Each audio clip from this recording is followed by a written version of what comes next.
Hey guys, what's going on? Widow here, and today we're taking a look at the Hour 2 closed beta, which is running from May 26th to June 8th, as part of the playtest ahead of the game's early access on July 7th. This is the first time I put my hands on the playtest, but I'm aware that they had an alpha playtest previously as well. I played the previous Outward game, and by the time of this recording, I have over 300 hours on it and 20 hours in the Hour 2 beta test.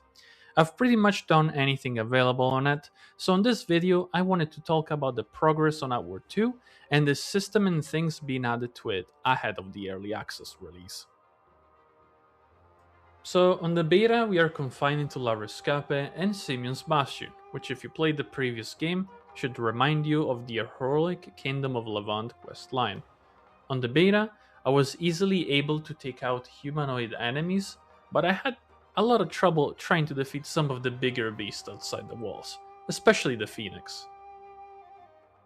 But before we get in too deep into this, if you never played Outward, you probably might have heard people calling it Souls-like or Elden Ring but harder, which does not describe the game at all, and it's incredibly misleading, since it has very little in common to it.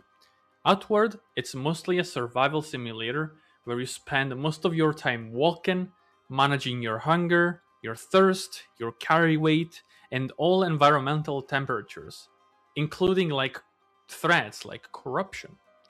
You'll plan out your routes, and the maps don't even tell you where you are, so you have to navigate using landmarks, and progression is gear based, skill based, and quest based.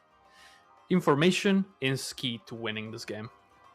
I highly recommend playing it, especially with some of your friends or your family, since this game is one of the very few out there that still has the split screen function. Character creation has been split into two parts: the stats side of things and the cosmetic side of things.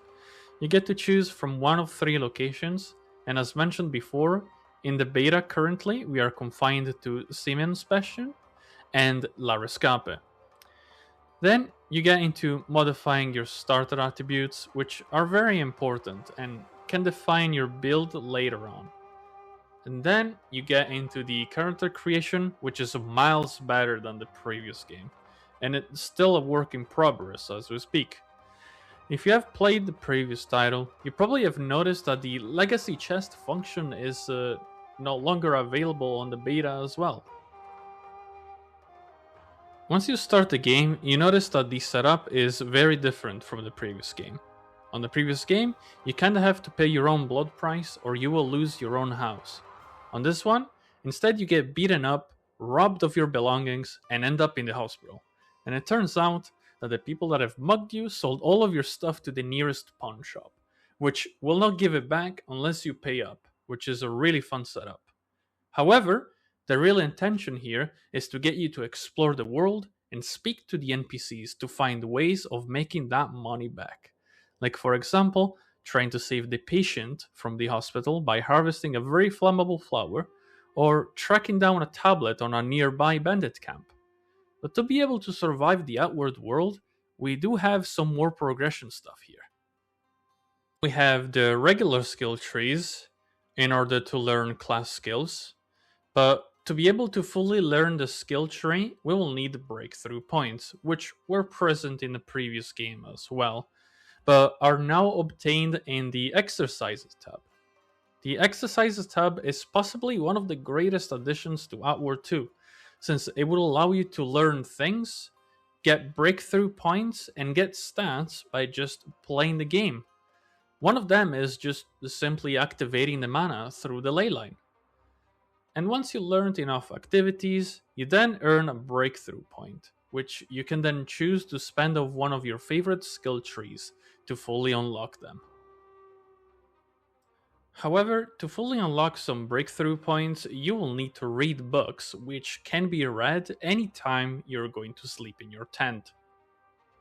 Now, Simmons Bastion is also home for one potential faction called the Menders, which is not available in the beta test, but it's something to look forward to on the full game release. Now, with all that said, the start of the beta was not the smoothest, since there are a lot of performance issues where people are not even able to play the game because it crashes at startup or it just keeps crashing in the middle of the game. There's constant lag, constant frame drops, and multiple locations where you can get stuck permanently. Multiple glitched recipes where if you craft an item, you'll get water in exchange, and glitched items that just don't work, and skills that are not working at all. The balancing of the game is also very strange since most enemies feel like they have either too much damage, too much HP, or way too much impact resistance. The split screen and the co op have numerous bugs and glitches where people cannot even equip offhand weapons and where they can make infinite silver or duplicate multiple items. And sometimes when the host dies, you die as well and get teleported to the death loading screen. Some players are starting to worry about the state of the game since we are a month away from early access release, and I imagine early access is going to be mostly to incorporate the players' feedback and bug fixing to make this the game the best it can be. I understand the players' concern, but I cannot help but staying positive since we do not the actual state of the development and we could just be using an older beta of the game. I remember playing the Monster Hunter Wilds beta, and there was numerous bugs in that beta as well. But Capcom reassured that that was a very old beta of the game, and just mentioned that the state of the game now was way ahead of that. So it is completely possible. And that is pretty much all I wanted to talk about the hour two playtest.